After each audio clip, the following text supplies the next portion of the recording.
I don't ignore anything you say, Dr. Is that not rude? That's why I'm here. Is that not rude? Maybe. Welcome to Ms. Mojo. And today we're counting down our picks for the top 10 times Dr. Phil got owned by his guests.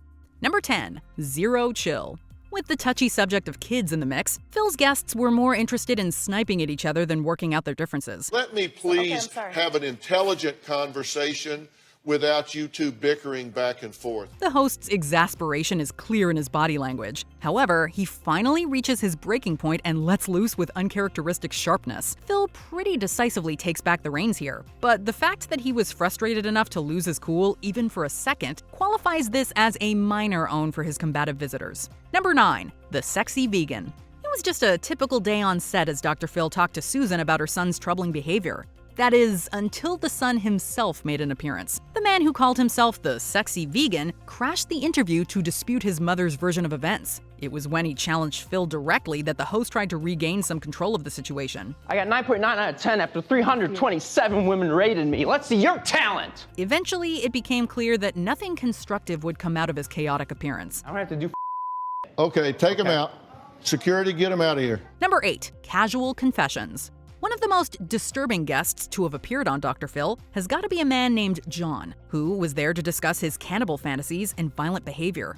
Most unsettling is John's very casual demeanor throughout. You don't seem to be remorseful about it. You talk about it in a very matter-of-fact way. I think I'm more sociopathic than I like to admit, to be honest with you. Phil keeps plowing on through questions, trying to find an angle where he can make the topic more approachable. He remains completely unaffected. Though Phil tries to go about business as usual, John is the one steering the mood of this moment. Number 7, a flash of aggression. It's not really clear why Thomas agreed to come on Dr. Phil in the first place.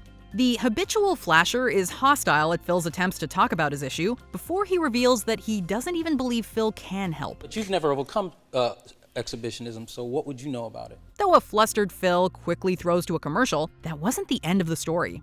As cameras kept rolling during the break, the confrontation between the two men continued to heat up. Thomas decided he'd had enough, leaving the doctor to admit defeat. Number 6, Nicholas Brendan. Nicholas Brendan seemed prepared to be candid about his struggles when he appeared on Dr. Phil. What else did you want to talk about? I don't know. What do you want to talk about? It's your show. In a later interview with the LA Times, Brendan would say that he felt Phil's confrontational style, quote, went for the jugular, and he was not about to simply accept it. I'm not here to kind of have people laugh at my life. He attempted to counter Phil's points even as he became more upset. However, when the host revealed he'd been monitoring Brendan's drinking, the actor pulled the plug. The interview ended on his own terms, with Phil left behind to watch. Number 5, Inlaws out of line. When a man's mother and sister appeared on Dr. Phil with concerns about his toxic relationship, the host pointed out that the man in question seemed a little old for them to be meddling in his love life. The two women had very strong feelings about his fiancée, though. It wasn't long before just the thought of her was bringing up violent impulses. Phil moved in to quell the situation, but Mama Bear made it plain that his influence had limits. Okay, I respect you, but I respect my cubs even more. Phil continued to do his best to calm everyone down. Of course, all bets were off when the fiancée herself appeared. Who the do you think you are? No. Number 4, DMX. When he sat down to talk about the highs and lows on Dr. Phil, the easy mood took a slight shift when the host brought up DMX's children. Namely, how many he had and how far behind the performer was in his child support payments. It seems hugely illogical to have 12 children with 6 different women. DMX would explain that it was as a result of his reduced income, leading Phil to ask why that would be the case. We applaud DMX's smooth handling of this odd question, keeping his cool, but calling it out all the same. I can see why you might feel like that, but I look in my children's eyes and I can't picture life without them. Number 3, Monster-in-Law. Khulud, living with a son-in-law she hated, was stretched to the end of her rope. All her frustration came out on air when Phil did not seem to be taking her seriously. Phil became agitated in return, calling her out for her habit of ignoring him. Not that Khulud was bothered by that. It's rare to see Phil so completely unable to rein in one of his guests. I am talking to freedom of you, speech. and it is rude for you to just turn away and ignore what I'm saying to you. Khulud isn't the least bit intimidated by the celebrity therapist. Her raging dislike for her son-in-law is the only justification she needs. Number 2, Phil versus Phil.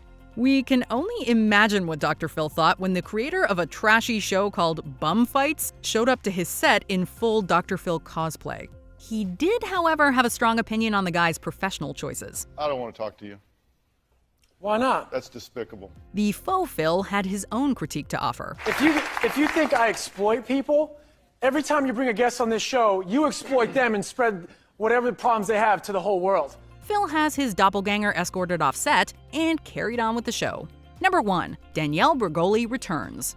It was in her return appearance on the show, fresh off her stint at Turnabout Ranch, that Bergoli stood out as the untamable force she is. Let me put it this way. Y'all could put me in a program for 6 years and I'm gonna come out the same person I came in. In fact, by her own estimation, Phil gained more from her than she did from him. Well, I guess what's good for you is I made you just like how Oprah made you. You were nothing before I came on this show.